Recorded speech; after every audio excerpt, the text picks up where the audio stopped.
Hi, I'm Bri, and this is a story how I was diagnosed with multiple sclerosis. So, last May, I woke up and I randomly had double vision. At the time, this is going to sound weird, I didn't know that it was double vision, I just knew that there was something wrong with my vision. So, I went to work, I was feeling a little dizzy, a little off. And then, the next day, I made an appointment so I could go to the walk-in clinic. I was telling them all my symptoms, that I was having weird vision. I remember looking in the mirror and trying to figure out what was going on. And then when I turned my head, I realized that I had double vision. So I was telling them that. They were doing all the different tests with the fingers going back and forth. And that's when the doctor at the walk-in clinic said that he thought that I had a sinus infection. But I have allergies, so I know what sinus infections feel like. So I went to Emerge. The lady again did the finger thing, and I'm like, yes, I got double vision. I promise you this. I see two of you. So she then sent me for a CT scan. And then when she was giving me the results, she said that I had a lot of brain damage. So I was like, okay. And she's like, yeah, you have a sinus infection though, so here's all this medication to take for it. I told her it doesn't feel weird, and she goes, no, you have a sinus infection. That's what the neurologist said, but you might want to double check with your doctor. So I said, okay. So I called my doctor the next day, and I made an appointment. He told me that it was not a sinus infection, and I was like, I know. She said it might be demyelinization. Yeah. So I had, of course, like every single person, Googled all my symptoms. So of course I was dying.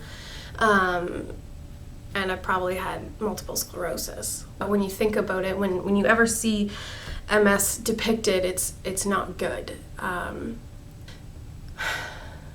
When you think of something like that, and you think the worst case scenario. So of course in my head it's like it's double vision, and then I'm wheelchair bound for the rest of my life. So I went for my first MRI, and it was just my head, it wasn't my spine. And then so she called me back in. That's when she told me that I had multiple sclerosis. So she referred me to a neurologist, and I, of course, again, cried. I was pretty upset that I was scared, that I didn't know what it meant really at all. So then I was referred to my neurologist, and I went with my family, and we looked at my MRI. There was quite a few lesions. My neurologist just told me that the amount of lesions doesn't normally coincide with how bad my MS is, but that I said, so what is this, what's happening? And she said, when you think of a classic depiction of what MS looks like, she's like, this is what it is. Insert my MRI, so she's like, it's MS.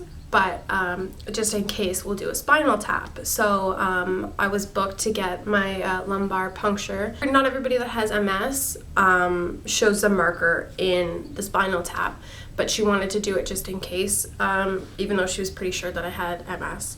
The spinal tap was fine. It didn't hurt. I did end up getting the headache though. So sometimes when you do get a lumbar puncture, you end up getting an insane migraine, mostly when you stand. So I had to lay down, and I went in and out of the Emerge a couple times to try to figure out what they could do about it. They just kept being like, drink coffee, eat salty stuff. So I was there on my gamer diet, watching Netflix, just drinking iced coffee and eating chips like nobody's business. I was doctor recommended to eat chips, so I'm gonna do that. Ended up going away. At this point, my double vision had gone, so this is a month that I had double vision for. That's when I went back to my doctor, and she said that my lumbar puncture did show the MS marker, and that I was for sure diagnosed with MS. So from what I know, my doctor said, that my neurologist said, I have relapsing remitting, and it's actually a year later, and I haven't had any relapses. My main issue is fatigue, and it's really annoying being 27 and being tired all the time.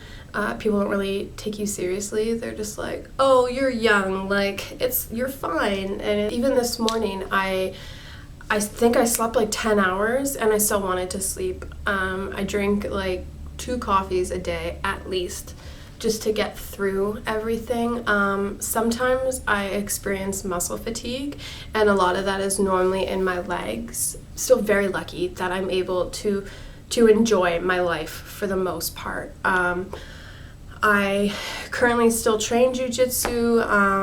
There's some days that, even yesterday, I had trained early in the morning, and then at night I was just trying to get a little bit more in, and I just kind of had to slow down. My biggest thing was accepting that I had multiple sclerosis, and accepting that some days I'm not gonna be 100%, and that's okay. And those are the days that I just have to be kind to myself, and I have to take a nap, make an extra coffee, and just keep going. One of the big things with MS is, stress is not good. So to stress out about it just doesn't make sense to me. Like, I can't undo that I have MS. I can't make it unhappen. So the best thing that I can do is try to be at my best self with what's going on. I'm also taking an immunosuppressant right now. So I'm on Tecfidera, and that's like 2 pills in the morning, 2 pills at night. They're pretty big pills, but I'm pretty good at taking vitamins and pills at this point. I'm also really good at getting my blood taken, and I'm really good at MRIs too, so no claustrophobia here.